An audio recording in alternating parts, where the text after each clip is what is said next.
Já, Gulli, hörðu, þegar þið gáfuð Grindvíkingum bara hörkuleik og basically bara, já, menn eru sennilega leiðir að hafa bara hreinlega unnið þennan leik. Já, ég er drullusveittur við því. Ég meina, mér fannst við bara í raun og veru spila nægilega vel til þess að geta unnið þennan leik, en það voru kannski smá hlutir sem við fjallu ekki með okkur eða við gerðum svona klaufalega mistök í sókninni eða vörninni.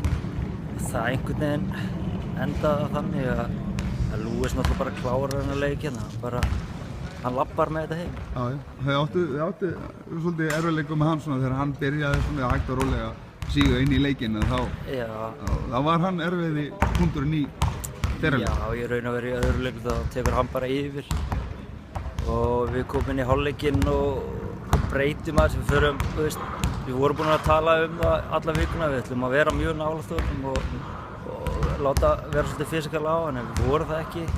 En í þriðja leik þá fannst við byrja aðeins þannig, en svo einhvern veginn, hann er bara klókur og hann skilaði þessu bara.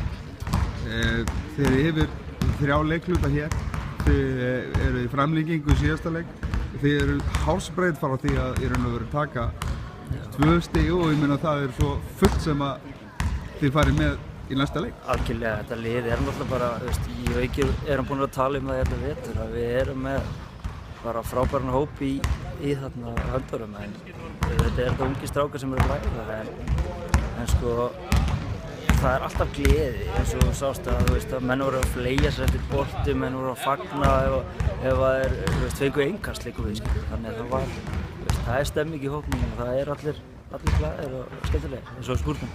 Glæsilegt, líf og fjör. Herru, takk fyrir Gulli. Takk.